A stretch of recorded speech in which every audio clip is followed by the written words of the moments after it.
DePaul needed to clear house in every way possible after a couple of dreadful seasons, but they did it. We have a new coach in Chris Holtman and a whole new roster with some guys to be excited about. So Christian, Nick here with John Maniatis, who's the host of the DePaud. So John, tell us what you've been hearing about this roster and if there's a sense of optimism, even in a stacked Big East. Can DePaul take a step forward this year? I imagine they will with Holtman in charge.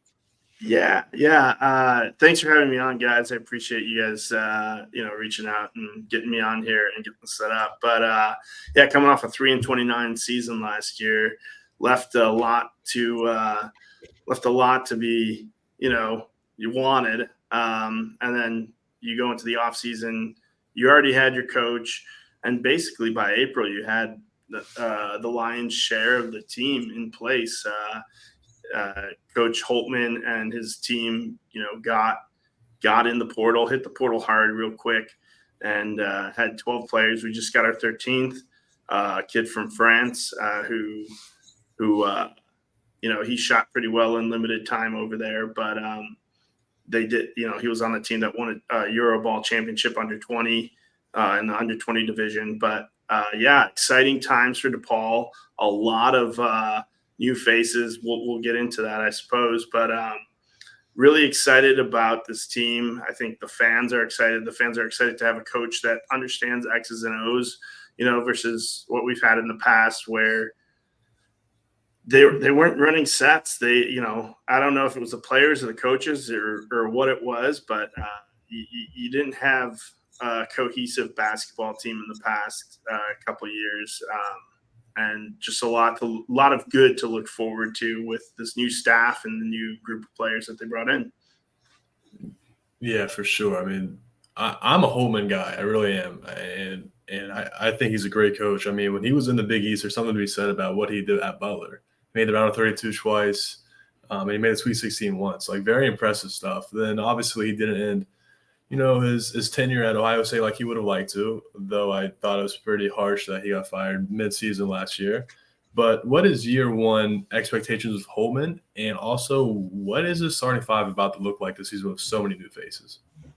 Sure, yeah. That's one thing with Holtman. I think he got a raw deal over there at Ohio State. It's a different setup, right? DePaul, Big East, all basketball-only schools. And you're competing with football in your own university at Ohio State, and that's really where the big dogs eat over there. And I think that Holtman in a basketball only arena, he's gonna do great things for DePaul, and I think he's gonna help push DePaul to where they should be. When you're talking Chicago market and in the Big East as well. From the perspective of the starting five, I think you'll see a lot of Connor Enright, Layden Blocker. You've got Skogman down low, probably NJ Benson and JJ Traynor platooning at the 4. And then you'll probably see Rivera from UIC over there at the 3. I think that's really where the starting five. I'm sure you'll see early on a lot of rotations, just trying to figure out who goes best together, with a brand new team, 12 players. But I think those 5 will be the starting 5 come Big East play. And, I think that it provides shooting from pretty much all 4 positions or all 5 positions, absent NJ Benson. But I was at a practice a couple weeks ago, and I saw NJ Benson even had a decent stroke for being more of a down low type player. So I don't think he'll see he'll see outside the 3-point line. But if he ever gets caught out there wide open, you never know. But Skogman, every single one of his threes, I mean, perfect backspin, just an ideal shot from a big man as well. And then obviously Connor Enright is Connor Enright. He's a dog. He's a scrappy player, and Layden Blocker.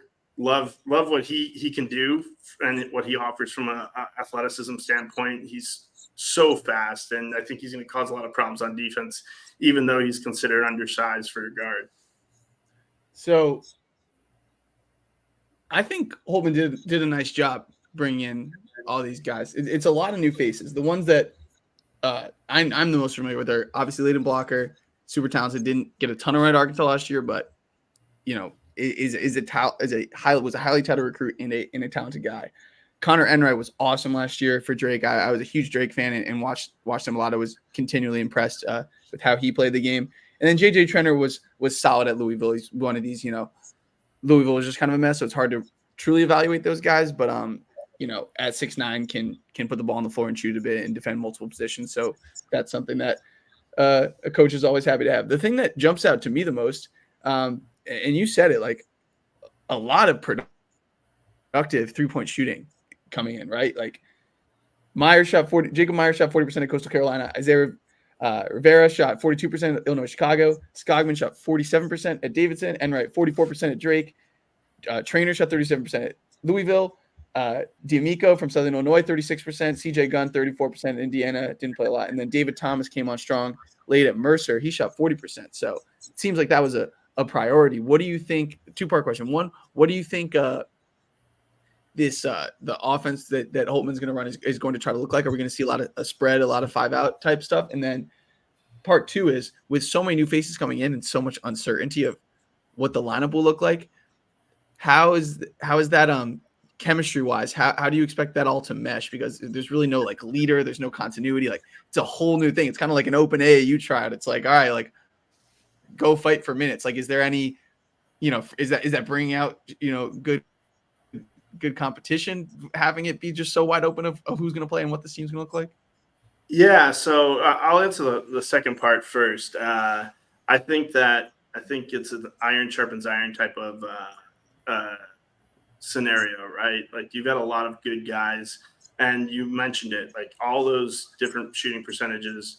I think that you mirror that production this year, that'll be out of this world.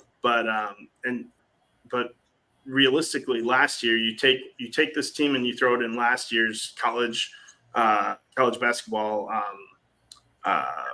environment, and they would have ranked 6th in the country with a shooting percentage of like 41% from three. So it's insane, that he was able to do that. It was very intentional with the makeup of the team.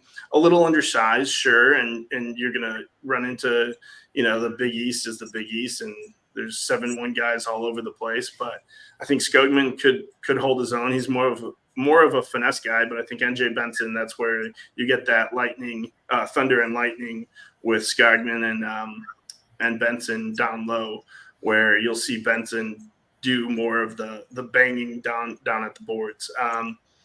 As far as how they'll play, yeah, they're gonna. I think it'll be like a Indiana State 5-out kind of thing like last year. But the only different thing is I think Skogman's a lot more athletic than Robbie Avila was, and that'll provide a little bit more versatility to execute those types of that type of offensive philosophy. And I think shooting wise, I should say this: the team's going to live by the 3 and die by the 3. There's not going to you're going to see a lot of that. If you take a look at the shot chart, few games into the season, I think you'll see a lot of 3-point shots, a lot of down low, rebound, put back stuff, but not much mid range.